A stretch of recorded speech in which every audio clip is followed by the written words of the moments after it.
at his feet may fall, will join the everlasting song and crown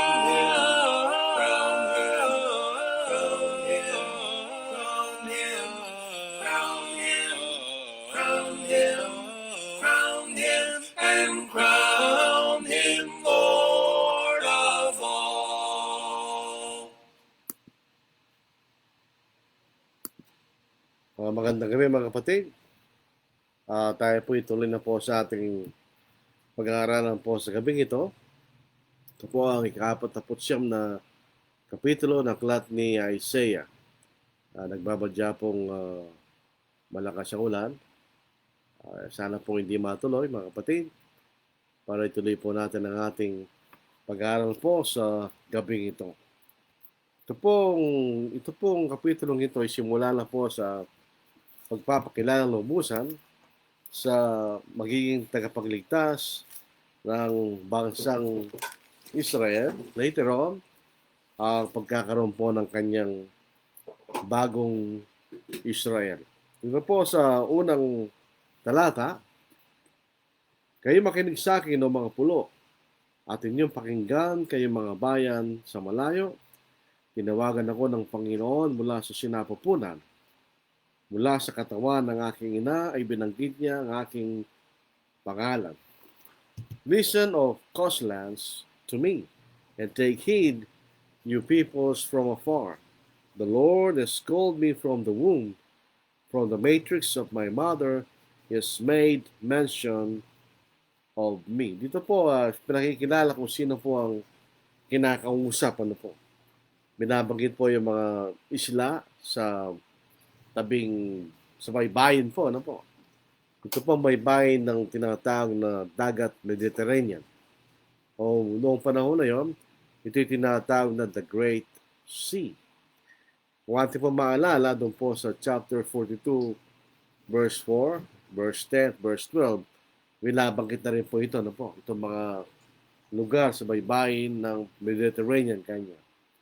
At ngayon din po sinasabi yung dulo ng lupa sa chapter 41 verse 5. Ito rin po ang para bagang binibigyan po ng kinakausap sa talatang ito So itong mga sa bansa sa baybayin ng Mediterranean at sa mga isla doon, hindi ito ang Pilipinas, Marami po mga nagbabasa, pag nababasa po nila yung mga tabing dito po, mga pulo kanya, yun daw po Pilipinas. Doon po sa Mediterranean, may mga pulo doon. May mga islands at meron din po mga bansa sa baybayin. Hindi po ito tumutukoy sa Pilipinas. Wala po sa konteksto Pilipinas dito. At sino yung nagsasalita? May binanggit po rito na ako kanya, di ba?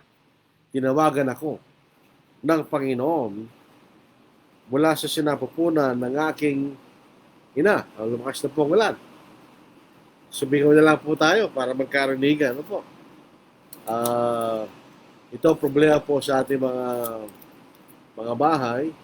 Gawa po ng ating bubungan ay gawa ng galvanized GI sheet. Kaya pag umulan, malakas.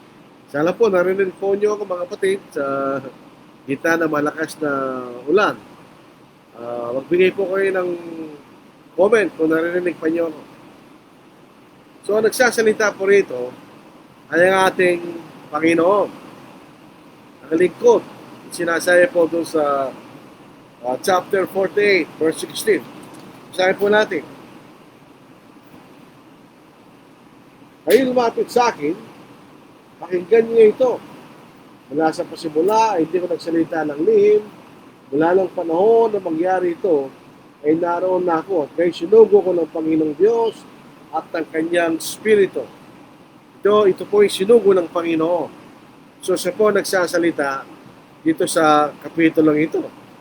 Tandaan po natin, ang Biblia ay walang kapitulo at walang talata. Meron lang pong, nakalimutan ko pa rin ang pangalan, kailangan hanapin natin sa Google. Siya po naglagay ng kapitulo at mga talata. So yung 48, tuloy-tuloy sa 49, yung nagsasalita sa 48, siya pa rin nagsasalita sa 49. Ito yung sinugo ng Diyos na walang iba kundi ang Masiyas, ang Kristo sa salitang Grego, yan po nagsasalita. Binanggit po rito, lumabas ako mula sa balakang 49. Ito po sinasabi rito, tinawagan ako ng Panginoon mula sa sinapupunan. Sinapupunan, the womb. Kanya. Hindi po ito sinapupunan ng nanay niya o ang bansang Israel. Hindi nanggaling ang Panginoon sa buong bansang Israel. Tandaan natin yun. Siya nanggaling doon sa nalabi. Yung labi na nanggaling sa Babylon. Yan ang pinanggalingan ng ating Panginoon. Siya ang bansang Israel, yung buong bansang Israel po hindi bumalik yun. May natira doon sa lupain ng Babylon, hindi na sila bumalik. Yung bumalik sa Israel, yan ang pinanggalingan ng ating Panginoon. Dito po sa chapter 66, verse 7 to 8, tumundag po tayo na po. Basta babasahin po natin. Sabi rito,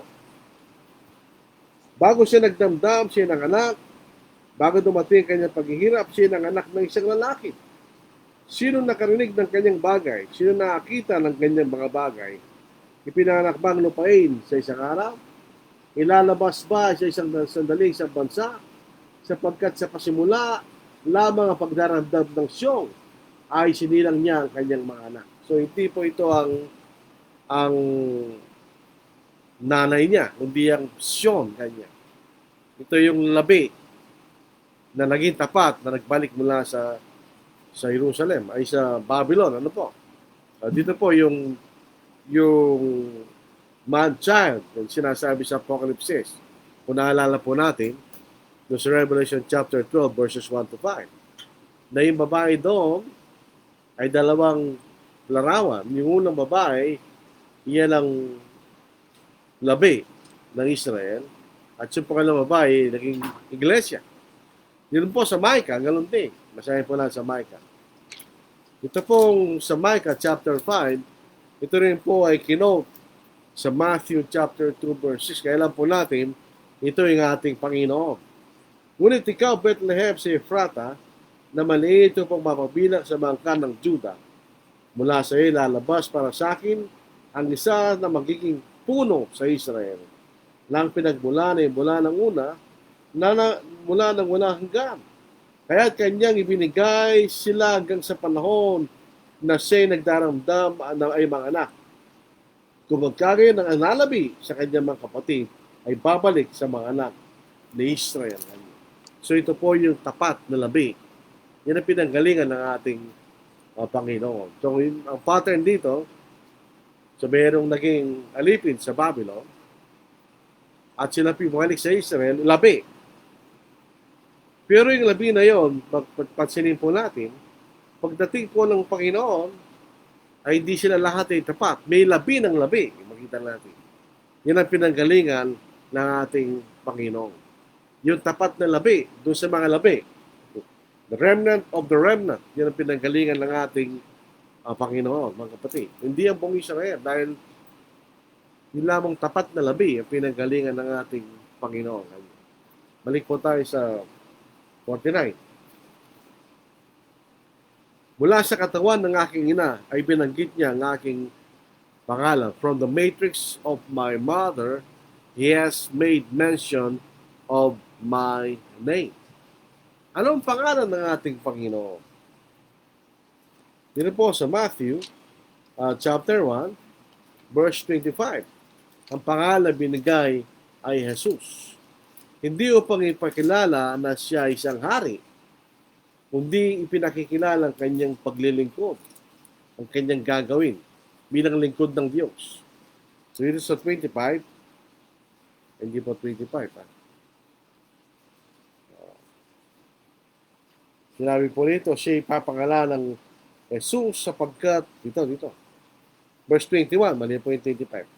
Siya'y manganganak ng isang lalaki at ang pangalang itatawag mo sa kanya ay Jesus sapagkat ililigtas niya ang kanyang bayan sa kanilang mga kasalanan. Pangalan po niya Jesus.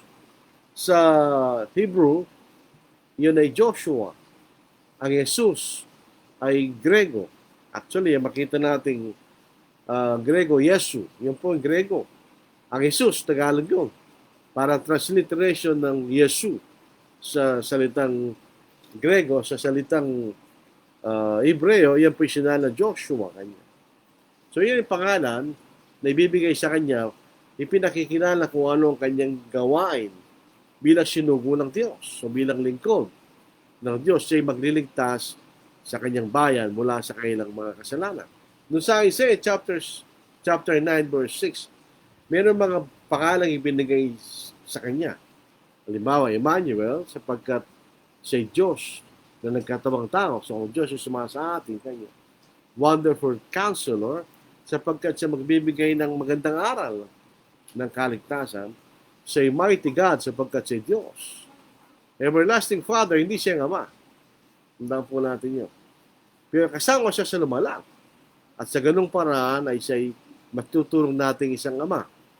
At siya po yung Prince of Peace, sapagkat siya yung paraan upang ang tao at ang Diyos ay manunumbalik at ang tayo manumbalik sa Diyos. Sa ganoon, ay meron tinatawag na pakikipagkasundo o kapayapaan. Yun ang mga pangalan binigay ni Isaiah. Sa verse 2, ang aking bibig ay ginawa niyang parang matalas na tabak. Ang lilim ng kanyang kamay ay kinubli niya ako. Ginawa niya akong makinang na palaso. Sa kanyang lalagyan ng pana ay tinago niya ako. And he has made my mouth like a sharp sword. In the shadow of his hand he has hidden me, and made me a polished shaft. In his quiver he has hidden me. So dito po, sinasabi sa atin, ang kanyang bibig ay parang isang matalas na tabak. Kanya. Ano po yung tabak ay instrumento ng digmaan, ano? Para ikaw ay ito ang paraan na magsundalo upang sila po ay sumako. Yun po ay paraan ng pananakop, yung tabak, ano po. So, ibig sabihin, ang kanya pong bibig, sa kanyang bibig ay parang tabak, nasasakop kanya. So, ang kanyang bibig, ang paraan ng kanyang pananakop. Ito inalintulad po sa isang matalas na tabak. Doon po sa Isaiah chapter 2 verse 3, makita natin.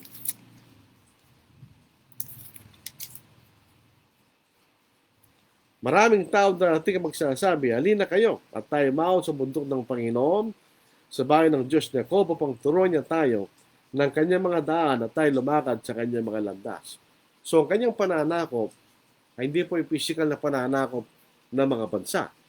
Ito ay pananakop sa pamamagitan ng kanyang bibig, parang isang matalas na tabak na ginagamit po sa pananakop. Dito po sa John chapter 7 verse 16. Tingnan po natin, ano po?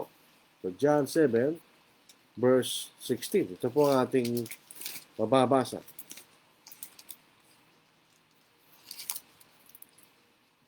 Sinagot sila ni Jesus, ang turo ko hindi sa akin, kundi sa kanya nang sugo sa akin. So ito ang kanyang ginamit ng pangangaral ng kanyang bibig, ang kamensahe niya. Ito ang sumakop kanya. So obviously, hindi po ito pananakop ng physical na mga bansa. Ito yung pananakop ng kalmang kaisipan ng mga tao. Ano po.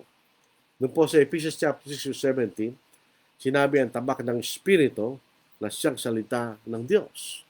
Doon po sa Hebrews chapter 4 verse 12, inaalintulad po ang salita ng Diyos na matalas pa sa isang tabak na 2 talim. Ganyan. So itong description ng kanyang pangangaral kanya. Gagamitin niya ang kanyang salita na parang matalas na tabak. At ito ay kanyang sasakop kanya. Hindi na physical na bansa, kundi ng mga tao sa kailang mga kaisipan kanya. Ito po yung ito hindi lamang po yung mga Hudyo, baka doon magsisimula. Pero ganyan din po yung mga Hentil, hindi makikinig sa kanya. Hindi makikinig sa ating Panginoon sinasabi niya siya pa rin ay mamumuno sa kanila sa pamagitan ng isang pamalong bakal kanya. Dito po sa awit, pumunta tayo. Sa chapter 2, verse 9. So, ibig sabihin, ganito kabagsik ang kanyang magiging pamumuno sa pamagitan ng kanyang salita kanya. Sila yung babaliin ng pamalong bakal at tuturugin mo sila gaya ng baka. And again, hindi po ito literal na papaloy. Kundi sila ipapaloy sa pamagitan ng kanyang salita kanya.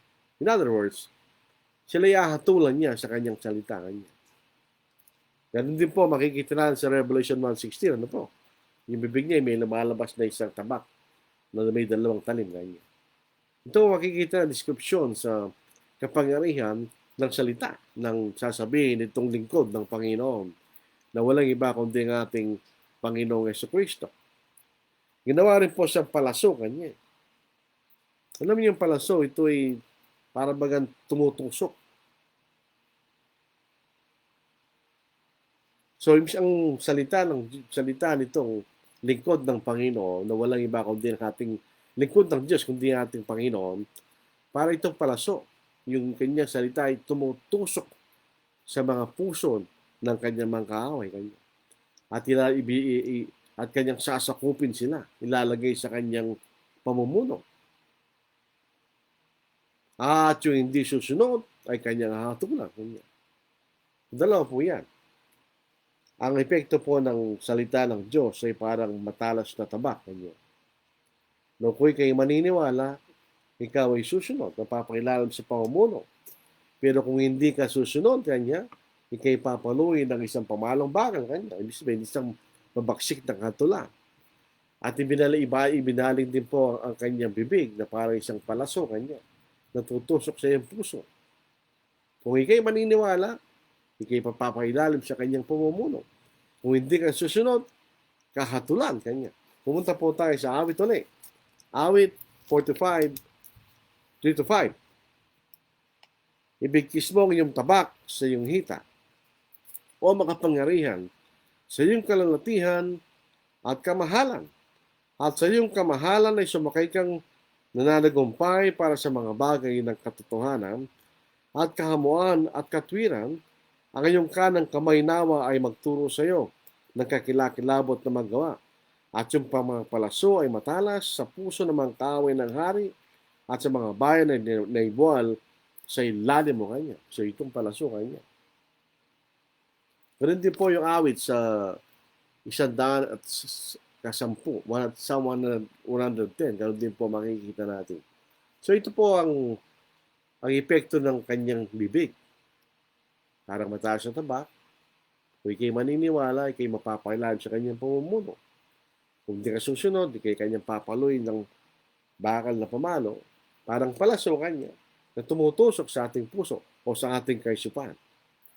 Kung tayo ay maniniwala at susunod, tayo mapapakilaan sa kanyang pamumuno. Kung hindi, tayo kanya hatulan kanya.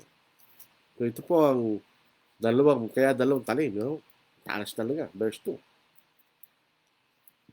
At sabi po doon sa uling bahagi, at sa kanyang lalagyan ay ng pana ay tinago niya ako kanya. So itong Mesaya, yung darating na tagapagligtas, at ang kanyang gagawin o misyon ay naitago. Hindi ito ipinakilalang Diyos hanggat sa takdang panahon. Ganyan. Sabi, may takdang panahon na ang ating Panginoon ay darating. Ganyan. So ito siya para siyang hanggat hindi pa siya dumating kanya, siya tinago lang ng Diyos. Dito po sa 64, verse 4. So, hindi pa siya dumating, At darating lamang siya sa takdang panahon. Sapagkat hindi narinig ng mga tao mula ng una, o naulinigan man ng pandinig, o mga mata man ay nakakita ng Diyos liban sa iyo, na gumagawa para sa mga naghihintay sa Kanya. Sa Galatians chapter 4, verse 4, sinasabi siya sa atin, in the fullness of time, God sent forth His Son, born under a woman, born under the law. So mayroong takdang panahon kanya. Sa pagitan ng kanyang pagdating hanggang sa panahon na ito kanya, siya rin siya nakatago. Hindi pa siya nailantad kanya ng Diyos hanggang sa takdang panahon ng kanyang pagdating. Verse 3. At sinabi sa akin, ikaw ay aking lingkod, Israel na siyang aking ikalulahati. And he said to me, you are my servant, O Israel, in whom I will be glorified. Alam po nyo, bilanggit po rito yung salitang Israel, ang servant, na walang iba kundi ang ating Panginoon, ng Messiah, ay tinawag ng Israel. Kailangan po natin kilalanin kung anong ibig sabihin ng Israel. Si Jacob, di ba nakipag-wrestling siya sa Diyos? At siya'y nanalo at tinawag siyang Israel. So, significance ng pangalan na yon ay nagpapakilala na siya'y magwawagi sa pamagitan ng pananampalataya. Conquest by faith. In effect, siya po'y makikipagpunyagi sa mga tao at siya'y magtatagumpay. So siya magtatagumpay sa pamagitan ng mga taong sasampalataya sa kanya. Kaya tinawag siyang Israel. So hindi tinawag siyang Israel, di ibig sabihin siya yung bansang Israel. Tandaan po natin, ang Israel ay may pangal, ay may kahulugan. Hindi lang po isang Israel sa Biblia, no? Number 1, si Jacob. Doon po sa Genesis chapter 32 verse 28, tinawag siyang Israel. Eventually, yung bansa ay tinawag ng Israel. At si Jacob, pati ang bansa, ay nabigong magtagumpay. Pero sila nabigo. At ang Messiah ay tinawag ng Israel sapagkat siya mananaig at magtatagumpay. At ang kanyang bansa ay tatawagin ng Israel. Sa 4 yun, ano po? Yung taong Jacob, yung Israel na bansa, ang ating Panginoon ay tinawag ng Israel, at yung bansang magagaling, spiritual na bansa na magagaling sa Panginoon, ay tinawag ng Israel. Ganyan. So, yung 4 yan, na makikita natin sa Biblia, hindi lang isa. Tinawag ang Panginoon na Israel. Ganyan. At dahilan kung bakit sabihin niya, Israel, di ang bansang Israel yan, hindi, may dahilan. Bakit masasabi natin itong Israel na ito ay hindi ang bansang Israel, kundi ang ating Panginoon? Yung sa verses 1 and 2, ang nagsasalita doon ay tinutukoy yung nagsasalita bilang ang ating Panginoon. Di ba? So, siya yung tinutukoy, siya yung nagsasalita. Tinawag niya akong Israel. Kanya. At dito po, punta tayo sa Acts chapter 13, verse 47, sayin po natin. Makikita natin itong bagay na ito yung ating Panginoon. Ito ba, tingnan po natin. 13:47. Sapagkat ganito ang ipinag-utos sa amin ng Panginoon, sinasabi, iniligay kitang isang ilaw sa bayantil upang ikaw ay magdadala ng kaligtasan hanggang sa dulo ng daigdig. Ito po sa verse 6. Mababasa natin mamaya. Ito inilagay niya sa ating Panginoon. So ito ay hindi ang bansang Israel, kundi ang ating Panginoon. Yan kasi yan sinasabi. Hindi naman ang bansang Israel. Verse 4.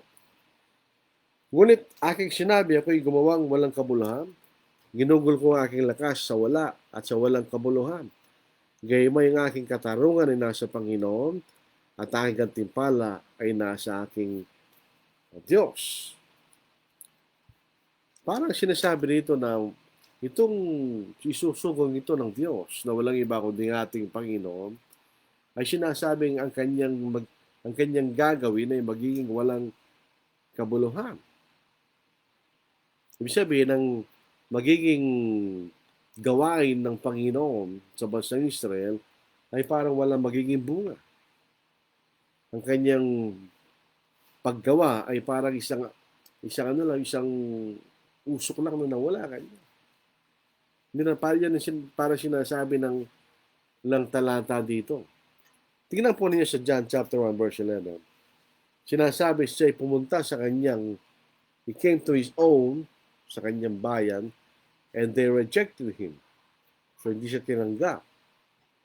At ang makikita natin, hindi lamang siya hindi siya tinanggap, pinako pa siya sa krus. So makita natin parang ang kanyang pagdating, itong lingkod na ito, na sinugo ng Diyos, ang kanyang pagdating ay parang walang naging bunga kanya. Sapagkat pumunta siya sa kanyang bayan, siya ay tinakwil. Ilan siya tinakwil, pinako pa sa krus kanya. So parang sinasabi, parang walang kabuluhan kanya ang aking gawain, sabi na nagsasalita. Pero, sabi po doon sa huling bahagi ng talata, gayon mo yung aking katarungan ay nasa Panginoon at ang aking gantimpala ay nasa aking Diyos. Ang talagang magiging bunga ng kanyang gawain ay nasa Diyos. Bagamat para bagang walang tinakwil siya, tapos pinatay. Parang walang kabuluhan, ano po. Nung larawan po niya, isang larawan ng pagkabigo kanya. Pero ang Diyos ang magbibigay ng kahalagahan sa mga bagay na kanyang ginawa. In other words, may papakita ng Diyos ang bunga o layunin ng ginawa ng Panginoon. Kahit na ito'y parang walang kabuluhan. Sabihin, kung titignan natin, pumunta siya sa lupa, parang lang siya mamatay. Pero ang Diyos ay nagbigay, nagpakita kung anong kahalagahan ng ginawang yon ng kanyang sinugo. Dito po sa 5 and 7, sa ikalimang talata.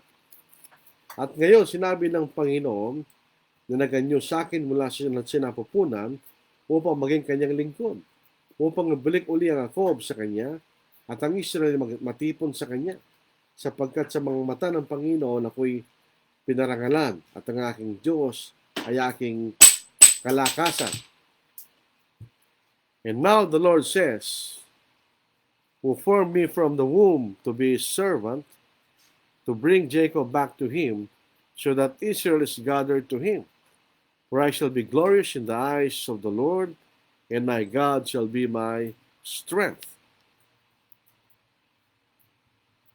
Yun po para tila bagang kabiguan ng gawain ng Panginoon, ito'y binibigyan ng katiyakan ng Diyos. Ano po? Na siya nagsugo sa Kanya.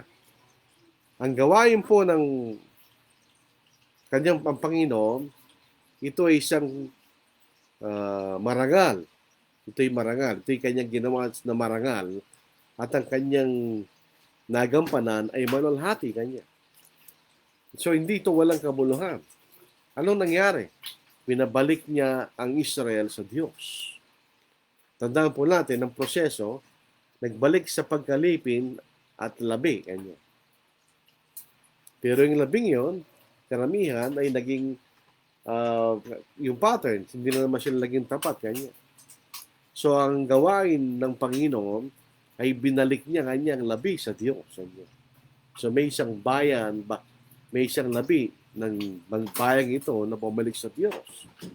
Yan ang tagumpay ng ating Panginoon. Yung tila baga na walang kabuluhan, ay hindi walang kabuluhan. Ito'y malaking tagumpay sa harapan ng Diyos sapagkat may mga tao bumalik sa Kanya.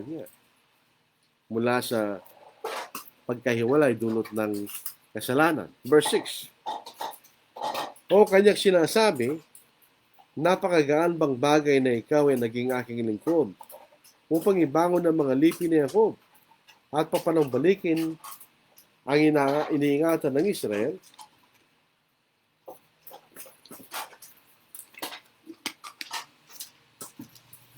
Balik po tayo sa ika-6.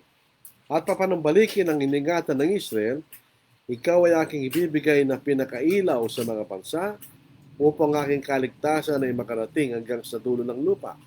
Ito yung binasa natin kanina sa Acts chapter 13 verse 47. Ito pinatutungkol hindi sa bansang Israel, kundi sa ating Panginoon.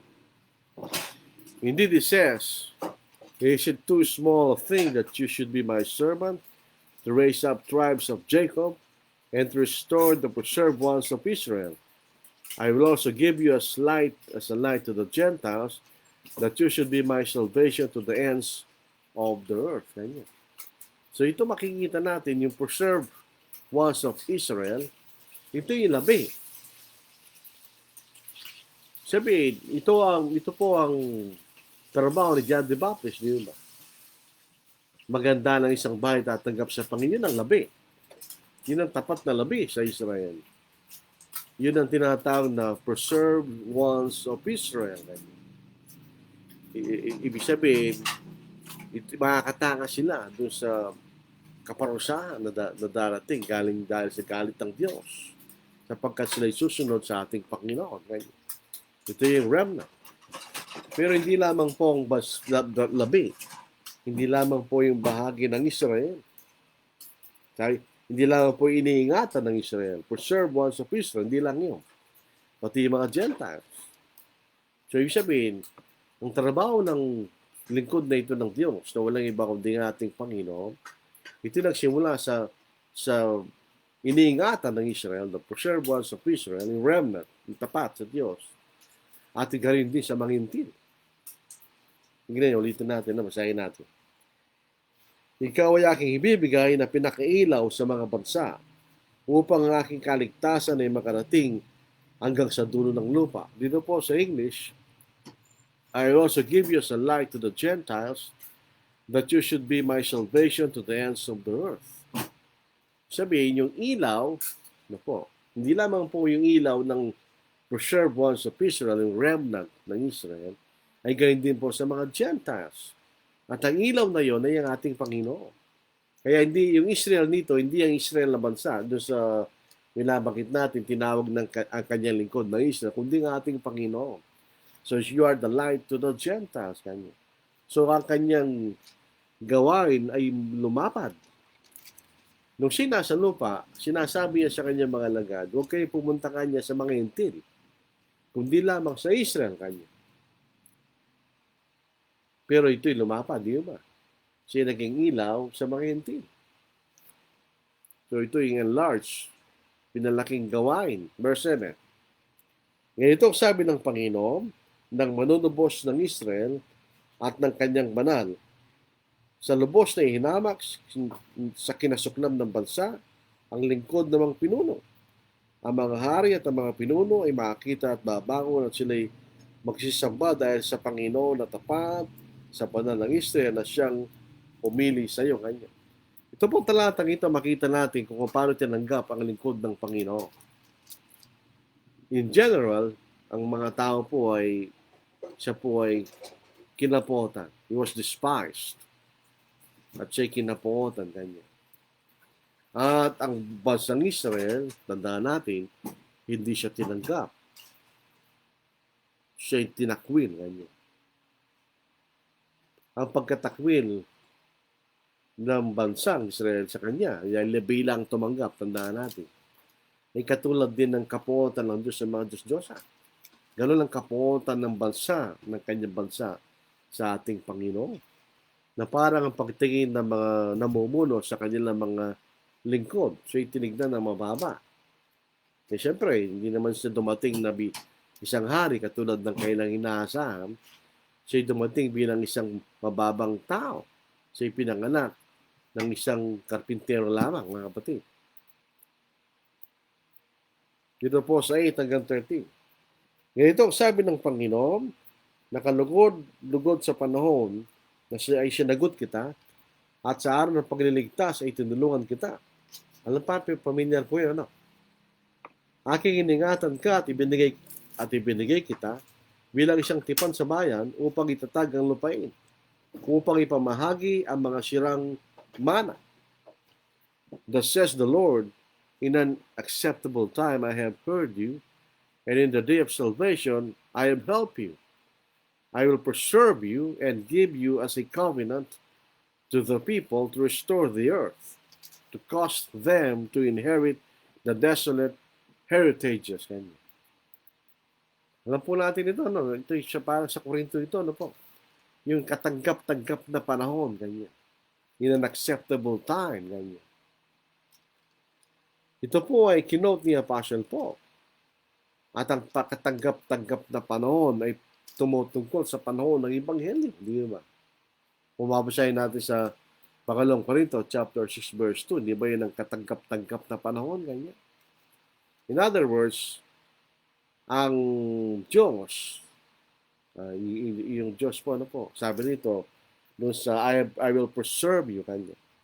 Yun po sa Tagalog, iingatan kita, kanya. Until sa dumating po yung takdang panahon, kanya, na siya'y pupunta sa lupa, siya po'y papatayin, at siya mabubuhay na maghuli. Yun ay meron takdang panahon, kanya. Ito pong quotation, ito pong talatang ito nga po, kinok ni Apostle Paul, at ang patanggap-tanggap na panahon na yung panahon ng Ebanghelyo. Tingnan, masahin po natin ng John, chapter 8, verse 20. Ano po? John chapter 8, verse 20.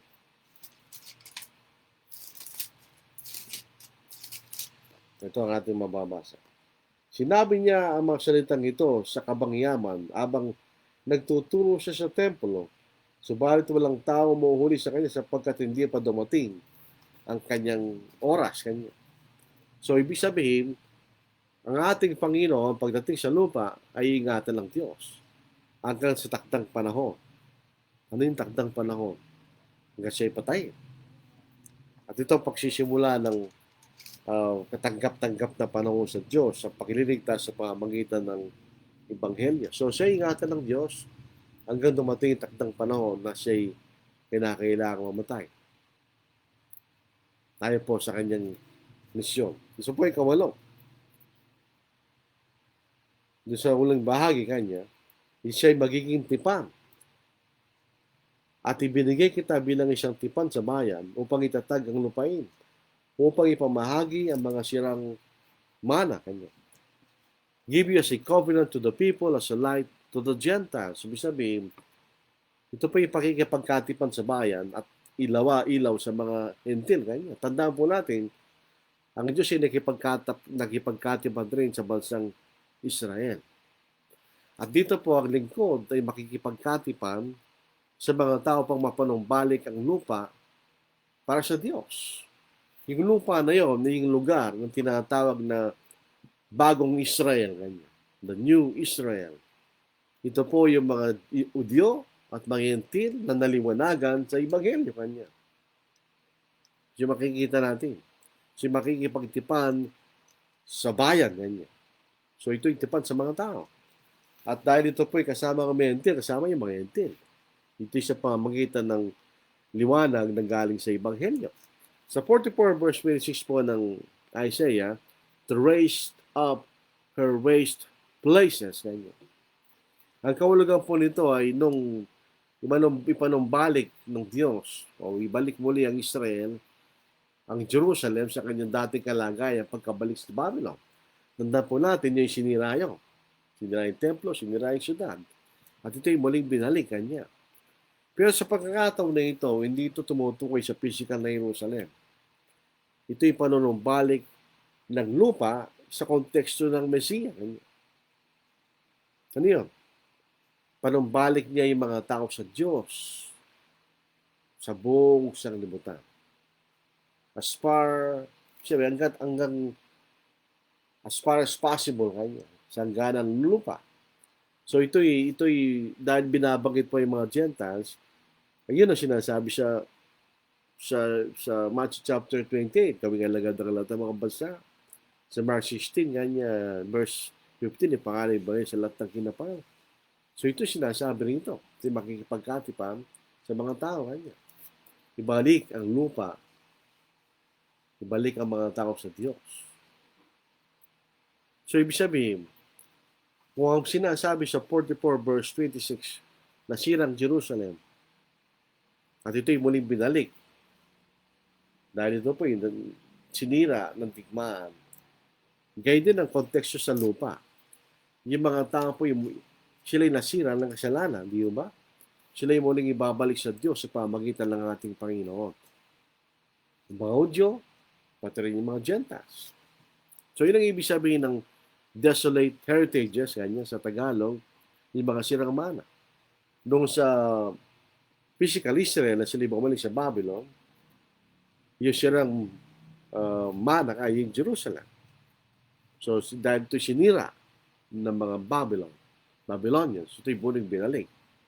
Yun nga po ang misyon ni Nehemiah. Ibalik at muling tayo yung kuta ng Jerusalem. Ganyan. At si Zerubbabel, muling itanayo yung templo ngayon sa Jerusalem. Pagbalik ni Nehemiah, ibalik nila yung kuta ng Jerusalem bilang proteksyon sa kanyang mga kaaway. Pero sa pagkakataon na ito, hindi physical ang mission nitong lingkod na ito. Sa verse 8,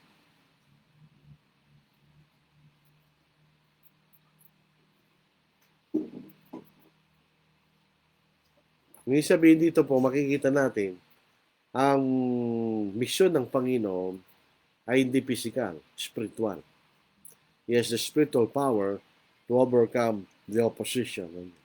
Ang kanyang pinakamatinding weapon ay Ebanghelyo. At ito'y dulot ng kapangyarihan ng Ebanghelyo, dulot ng kanyang kamatayan. Na ginapin niyang kapangyarihan ng Diablo.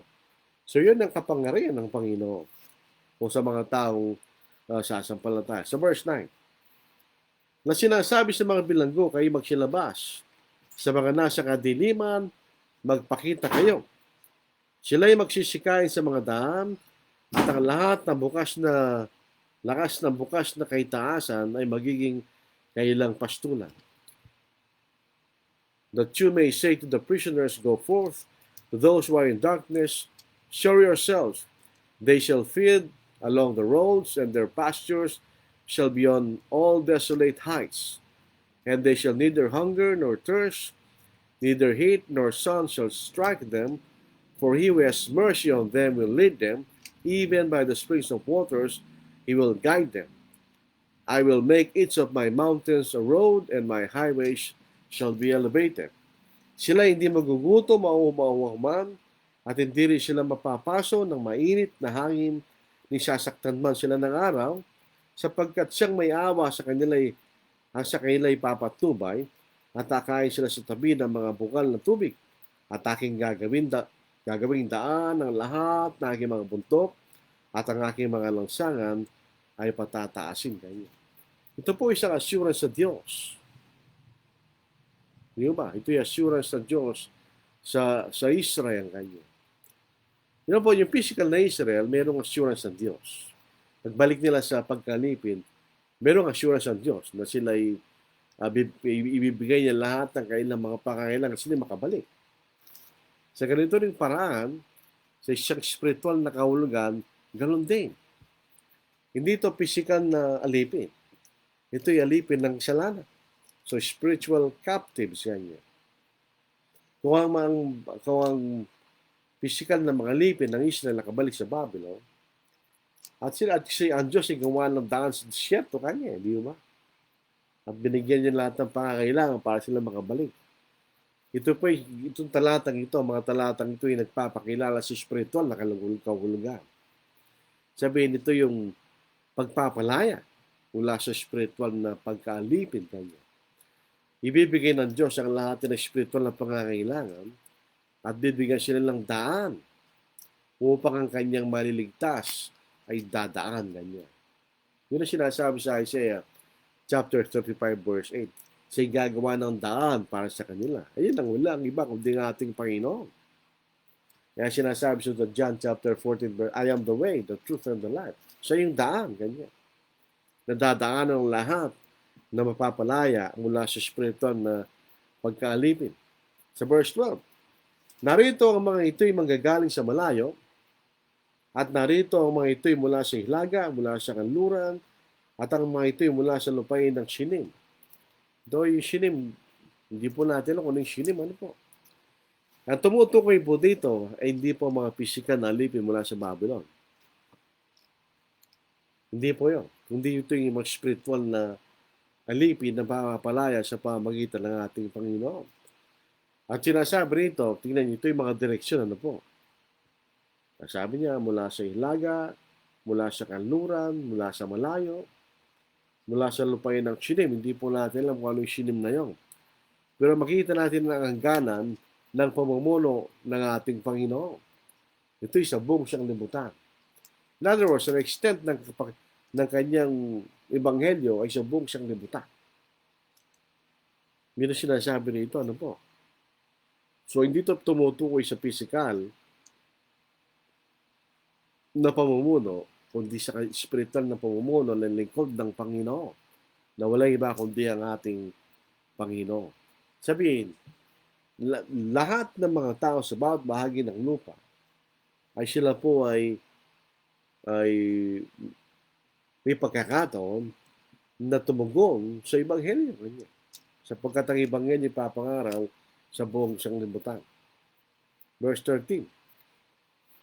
Umawit ka sa kagalakan o kalangitan at magalak ka lupa, kayo biglang umawit o mga kabundukan, sapagkat iniriw ng Panginoon ng kanyang bayan at makakabag sa kanyang mga nahihirapan. Sing, O heavens, be joyful, O earth, and break out in singing, O mountains, for the Lord has comforted his people and will have mercy on his afflicted. Ganyan. Dito po doon po sa ikasyam na um,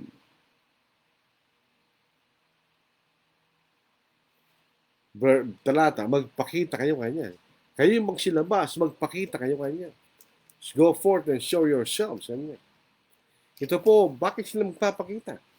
Sapagkat ito po ay isang pangkalahatang kagalakan ng pagpupuri. Sino? Na mga taong maliligtas. Siyempre, tingnan nyo, ang kaligtasan ay magbibigay ng kagalakan sa taong maliligtas. Diba yung bating, nang siya yung nabautismuhan at umalis na sa Pilipe, yung bating po ay umalis na nagagala.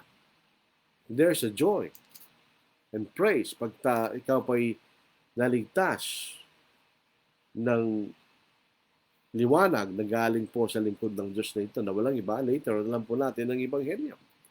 So, ibig sabihin, meron pong pagtitipon ng tao ng Diyos sa pamagitan ng kanyang lingkod.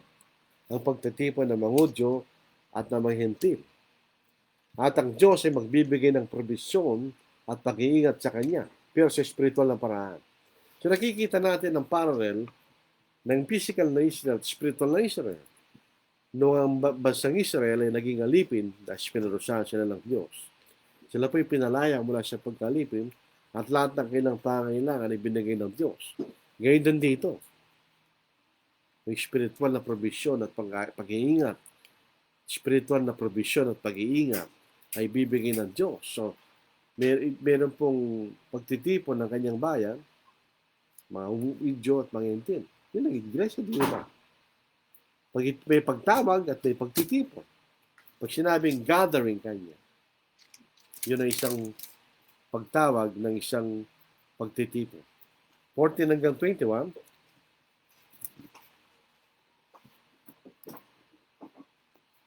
ngunit sinabi ng Zion, pinabayaan ako ng Panginoon, kinalimutan ako ng aking Panginoon. Bakit ganito po ang talatang ito? Ito po sa verse 14. But Zion said, the Lord has forsaken me, and my Lord has forgotten me.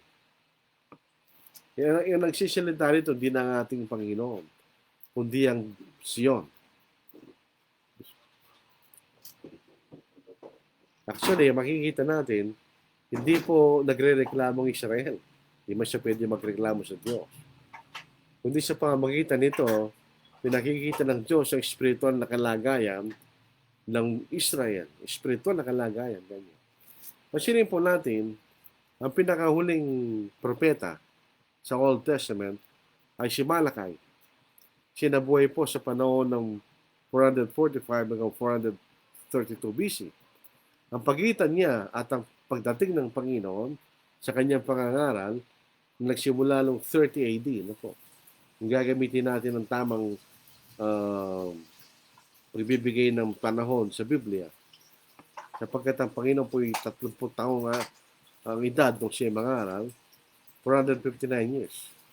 Ang pagitan na muling propeta hanggang sa pagdating ng Panginoon. So itong panahon na ito ay walang propetang Diyos. Wala lang karagdagang pagpapakayag na galing sa Diyos.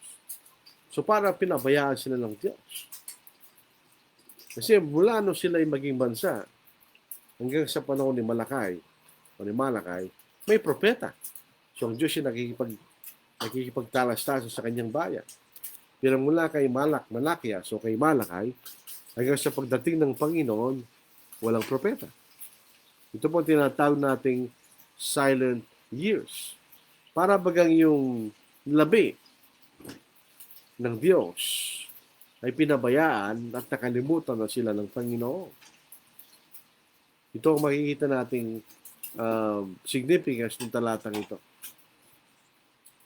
Para bagang sa punto de vista ng remnant na tapat sa Diyos, ito po'y para sila'y tinakol ng Diyos. At ito'y sitwasyon ng wala silang magawa, helplessness. Ano po?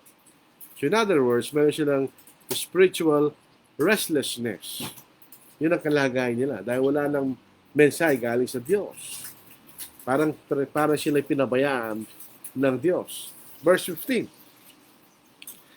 Pero ito po, tugon ng Diyos.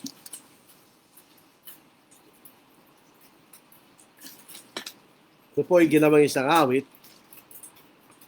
Ginawa po itong isang awit. Ano po? Malilimutan ba ng babae ang kanyang batang pasususuhin na siya hindi maahabag sa anak ng kanyang sinapupunan? Oo, ang mga ito'y makakalimot, ngunit hindi kita kalilimutan. Ito po isang ginawang awit. Ano po? Hindi kita malilimutan yung title ng awit na yun. Dito po sa King James, can a woman forget her nursing child and not have compassion on the son of her womb? Surely they may forget, yet I will not forget you. Ito ay isang napaka-tender na sagot ng Diyos. God most tender answer. Hindi kita malilimutan, ganyan. Parang ang pagmamahal ng Diyos sa kanyang bayan ay nahalin tulad sa pagmamahal ng isang ina sa kanyang anak. Hindi malilimutan ng ina ang kanyang anak, di ba? Kaya ito, ginawang awit ito eh. Ang pangalan po ay hindi kita malilimutan, ganyan. So hindi malilimutan ng ina ang kanyang anak. Ito ang sagot ng Diyos sa kanyang bayan. Hindi kita kanya malilimutan, ganyan. Sabihin, ang pagmamahal ng Diyos ay walang hanggan. Ito'y lumalampas pa kahit sa pinakasakdal na pagmamahal ng tao. Kung paano ang langit ay mas mataas sa lupa, gayon din ang pagmamahal ng Diyos sa kanyang bayan ay mas mataas pa kaysa anumang pagmamahal ng tao sa kanyang kapwa kanya. So, sagot ng Diyos, hindi kita nalimutan, ganyan. Kung yan, bagamat yun ang nasa kaisipan. Narito aking inanyong ka sa mga palad ng mga kamay ko, at ang iyong mga pader ay laging nasa harapan ko kanya. I have inscribed you on the palms of my hands, kanya. Your walls are continually before me, kanya. Meron nating ihambing, ano po. Nung ibigay po ng Diyos ang kanyang kautusan sa bansang Israel, tandaan po natin, paano description niya? Para hindi malimutan ng kanyang bayan ang kanyang kautusan. Dito po sa Deuteronomy chapter 6 verse 8. You shall bind them as a sign on your hand, and they shall be as frontments between your eyes. Sabi niya, ilagay mo sila na para bang tatak sa iyong kamay.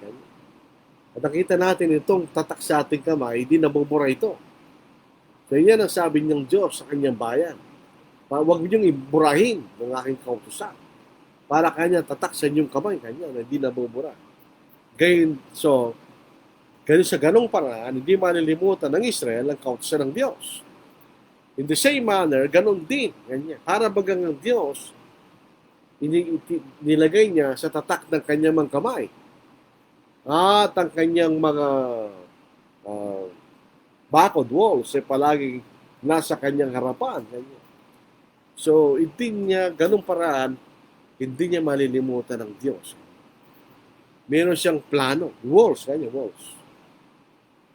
Yung isang plano na hindi niya malilimutan para sa bayan niya. Ito yung spiritual building kay Kristo ng bagong Israel. Doon po sa Ephesians chapter 3 verse 11, yan ang iglesia ng ating Panginoon. Ito para spiritual na gusali kanya. Hindi kita malimutan, hindi kayo nakatatak sa aking kamay kanya. Meron akong plano para sa iyo. 17. Ang iyong mga tagapagtayo ay nagmamadali at ang mga sumisira at nagwawasak sa iyo ay lalayo. Your sons shall make haste.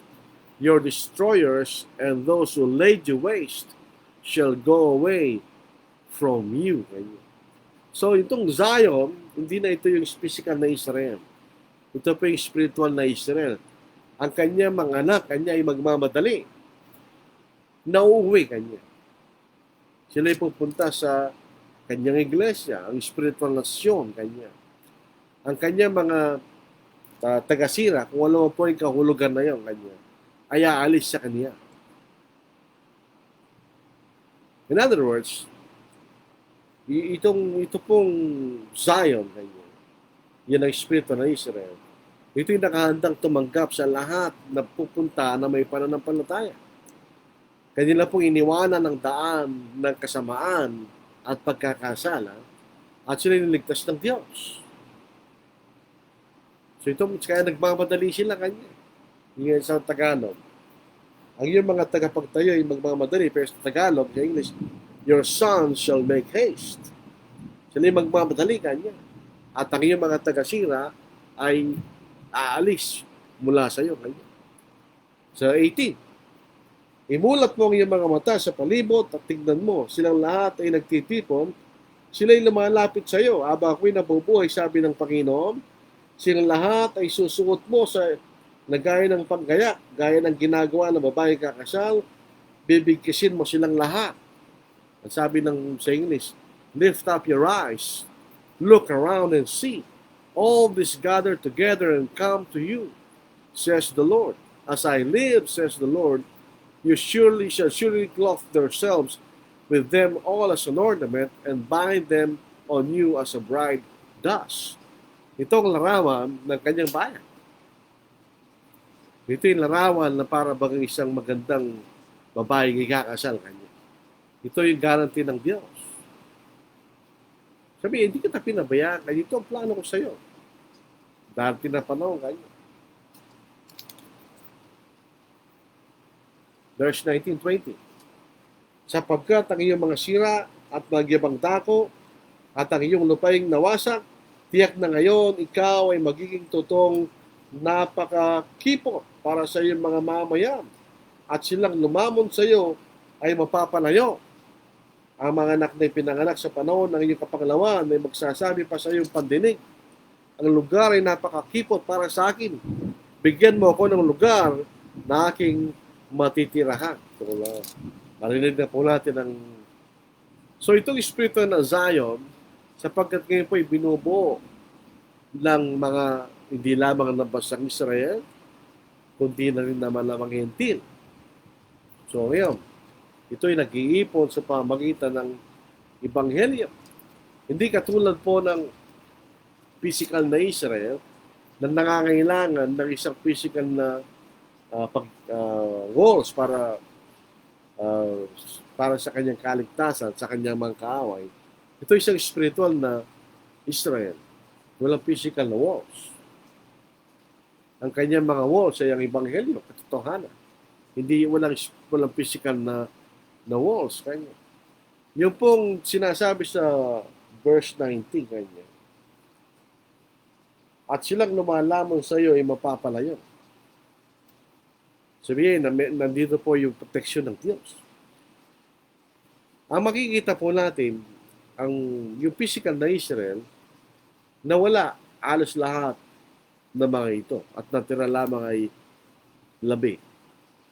Subalit, ang lugar na sinasabi ay magiging maliit sapagkat hindi lamang yung labi ng Israel na doon, kundi pati rin ng mga Hentil na doon. So ito'y kumikipot na kanya. Dati ito'y para sa labi. Pero ngayon, pati Hentil kanya. So ang larawan, kumikipot na kanya. Ibig sabihin, hindi na po pwede ito, maliit na lang kanya. Kaya sabi niya, give me a place where I may dwell. Hindi naglalarawan lamang na mas malaki na itong kaharian na ito kaysa sa bansang Israel. Ang bansang Israel, isang bansa lang yun. Itong panibagong spiritual na Israel, hindi lang ito isang bansa. Ito'y binubuo ng lahat ng mga bansa. Ito'y sinasabi ng Diyos kay Abraham, lahat ng mga binhi ay pagpapalain kanya. O lahat ng mga sa lupa ay pagpapalain sa pamagitan ng iyong binhi. Sa verse 21, kung magkagaysa, sabihin mo sa iyong puso, sino nagsilang ng mga ito sa akin? Ako'y na maglaw at walang anak, itinapon at palaboy-laboy. Ngunit sino nagpalaki sa mga ito? Narito ko'y naiwang mag-isa. Saan nagmula mga ito kanya? Nagtataka, bakit saan nanggaling ito? Maraming ito kanya. Then you will say in your heart, who has begotten this for me? Since I have lost my children and desolate, a captive and wandering to and fro. And who has brought this up? There I was, left alone, but this, where were they? Saan nanggaling itong mga ito kanya? Saan nanggaling itong mga ito? Saan nanggaling itong maraming bilang na ito kanya? Sabihin, ang maraming mga entil, gagawin nilang tahanan ang iglesia, ang spiritual na Israel kanya. So nagtataka, saan nanggaling ang mga ito kanya? 22-26, ano po? Malapit na tayo matapos. Ganito ang sabi ng Panginoong Diyos, itataas ko aking kamay sa mga bansa, at itatayo ko aking watawat sa mga bayan, at ilalagay nila ang iyong mga anak na lalaki sa lahat kanilang sinapupunan, at ang iyong mga anak na babae na sa kanilang mga balikat ay papasan. Thus says the Lord God, behold, I will lift my hand in an oath to the nations, and set my standard for the peoples. They shall bring your sons in their arms, and your daughters shall be carried on their shoulders. Alam po niyo sa digmaan, merong standard. Yun ang bandila ng magkalabang panig. Para malaman kung sino, anong bansa ang kalaban nila. May bang gano'n? Hindi na ginagawa sa kasalukuyang digmaan ngayon.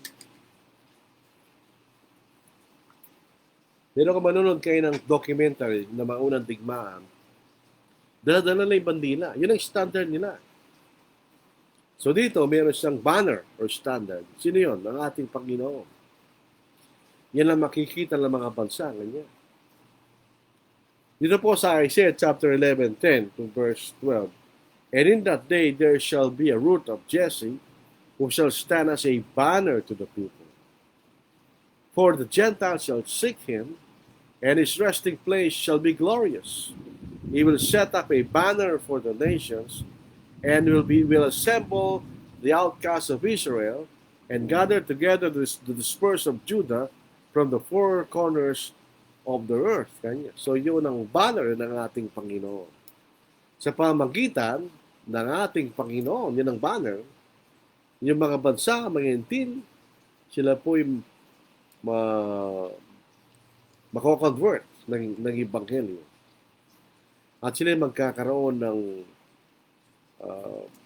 tender care sa mga udyong mga Kristiyano. At sila magkakaisa bilang isang bayan. Nakikita natin ito sa Bagong Tipan, di ba? Nung nagkaroon po ng pangailangan ang mga kapatid sa Jerusalem, ang tumulong sa kanila ang mga Gentiles dahil meron silang pagkakaisa bilang bayan ng Diyos. Malapit na tayo, 23. At ang mga hari ang magiging iyong mga tagapag-alaga, at ang kailang mga rinang ay siyang mag-aaruga. Sila yuyukod sa iyo na ang kanilang mga mukha ay nakatungo sa lupa, at ihimurin ang alabok ng iyong mga paa. At iyong makikilala na akong Panginoon, ang mga naghihintay sa akin ay hindi mapapahiya. Ito po isang larawan, na yung bansang Israel, siya? Anong larawan niya? Sa 1 Peter chapter 2 verse 9, ito pong larawan ng bansang Israel. Sa 1 Peter chapter 2 verse 9, sa gitna po ng kulong, ngunit kay isang lahirang, isang mahalagang pagkapari, isang bansang banal, sambayan ng pag-aari ng Diyos, upang inyong ipahayag ang mga makapangyarihang gawa Yan na tumawag sa inyo mula sa kadiliman tungo sa kanyang kagilagilalas na kaliwanagan. Dito po sa English, ano po? Tignan natin sa English. Sa 1 Peter chapter 2 verse 9. Ito ang ating mababasa. Ito po yung para makita na sa English. But you are a chosen generation, a royal priesthood. Pag royal, makahari. Hindi doon po, mahal ka. Hindi gusto yun. Makahari doon sa lumang Tagalog. A holy nation, his own special people, that you may proclaim the praises of him who called you out of darkness into his marvelous light. At ang mga Kristiyano ay magiging kapatid ng hari, ng Panginoon ng hari, at si kapatid ng mga Kristiyano. Yaw naghihintay sa Panginoon ay hindi mapapahiya kapagkat tayo ililigtas ng Panginoon. Yun. Merong katiyakan ng ating kaligtasan sa Panginoon. 24, ano po? Tsaka 25. Makukuha ba ng biktima mula sa makapangyarihan? O maniligtas ba ang nabiktima ng malupit? Ngunit ganito, sabi ng Panginoon, pati ang mga bihag na makapangyarihan ay kukunin at ang biktima ng malupit ay maliligtas sapagkat ako'y makikipaglaban sa mga nakikipaglaban sa iyo at aking ililigtas ang mga nakamukay. Shall the prey be taken from the mighty or the captives of the righteous be delivered? Can the prey be taken from the mighty or the captives of a tyrant be rescued? But thus says the Lord, even the captives of the mighty shall be taken away, and the prey of the terrible be delivered. For I will contend with him who contends with you, and will save your children. Ito po doon sa unang bahagi, ito'y parang katanungan na nagdududa. Parang skeptical. Kung ito'y mangyayari kayo. Magagawa ba ng Panginoon sa pamamagitan ng Ebanghelyo na tunay na maligtas yaong tumalima sa Kanya mula sa naigpit na tali, stranglehold ng kasalanan sa pamamagitan sa Satanas? Parang sila'y nakataling mabuti kay Satanas. Kaya mo yun kanya sa pamamagitan ng ating Panginoon? Sabi niya, sabi ng Diyos, I will save your children. At dahil po sa background na sinasabi ng Diyos, yung mga bagay na aking sinabi nung una ay natupad. So itong bagay na ito na sinabi niya ay matutupad rin. So ito po, nasa huling talata na po tayo. Sa gitna po ng kulog. At ipapakain ko sa mga umaapi sa iyo kailang sariling laman. At sila'y malalasing sa kailang sariling dugo na gaya ng matamis na alak. At makikilalang lahat ng laman na akong Panginoon ang iyong tagapagligtas at yung manunubos ang makapangyarihan ng Jacob. Ito po isang larawan, na physical na larawan ng isang spiritual na katotohanan. Yung mga taong lumalaban sa layunin ng Diyos, they will reap the consequences of their foolishness. Ito ang larawan na sinasabi nito. Karamal-dumal, di ba? Ipapakain ko sa mga umaapi sa iyo ang kailang sariling laman. At sila'y malalasig sa kailang sariling dugo. Yun po, ibig sabihin yan ang karamal-dumal na mangyayari sa mga taong lumalaban sa layunin ng Diyos. Isang karamal-dumal na kalagayan. At dahil sa galong kanya, makikilala ng mga tao kung sino ang tunay na kapagligtas. Yan ang makapangyarihang Diyos. So ito po ang Isaiah chapter 49. Ito'y larawan ng pagliligtas sa ating Panginoon sa panahon, yung katanggap-tanggap na panahon ng Ebanghelyo. So, ang nauna po rito, si Kenny P. Gambol, Kennedy. Gandang gabi po sa lahat. Late ako kanina. Kapapanood ko lang po. June Bautista present. Edna Delfina Binyamayo watching Brad. Good PM po. Good PM din po. Walang Brad, basta hindi ka maputol. Hindi naman po naputol.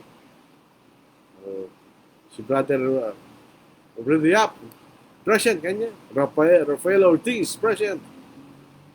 Grace Tagaygay, good evening Brad, to all watching. Ruford, salamat po kayo. Walang tanong, ano po? Ganito po talaga sa aklat na ito ng Isaiah. Actually, kailangan mo pang uliting basahin, pag-aralan. Pero ang kagandahan po ng mga propeta, ang mga paraan na kailang ginamit ng Diyos ay matalinhaga. Kung makikita natin larawan nung talinhaga, makikita natin ang vivid na larawan na sinasabi ng Diyos.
Nakasulat doon, ano po. Maraming salamat sa inyong pakikinig. Bagamat nilalabanan tayo ng lakas ng ulan, ano po, at kulog. Natapos po natin ito. Sa bukas po, lulobin ng Panginoon sa Isaiah po, chapter 50, ano po. Ito po ay isang soliloquy. Para nagsasalita sa sarili niya kanya. Parang monologue. Ang pinakikilala ang lingkod ay para bagang a suffering prophet. Kanya. Sinasabi niya kanyang kaisipan na parang sasalita sa kanyang sarili. Yun ang ating pag-aaralan bukas po, mga kapatid. Alam nyo, pagka natapos po natin ito, ano po itong Isaiah na ito, kung gugustuhin, napakarami po ito, 66. Pwede ko lang po ipadala yung PowerPoint para ma-review nyo. So tayo po ay manalangin. Ang banal, dumating na po ang katapusan ng araw sa amin. Sa araw na ito, dumarating na po isang gabi ng pagpapahinga. Sana po ibigyan niyo kami ng kapahingaan sa aming physical na katawan.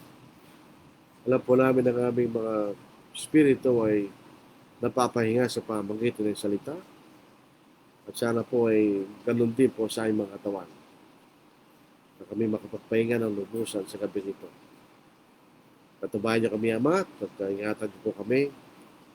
At sana po ay kaming lahat ay maliwanagan ng iyong mga salita ng katotohanan. At ang mga bagay ito ay mga iningi at dinadalay sa pangalan ng Kristo. Amen. So bukas po mga kapatid, magsama-sama tayo muli. Alas 4 po ng hapon at alas 8 ng gabi. Mag-ingat po tayo mga kapatid. Stay safe.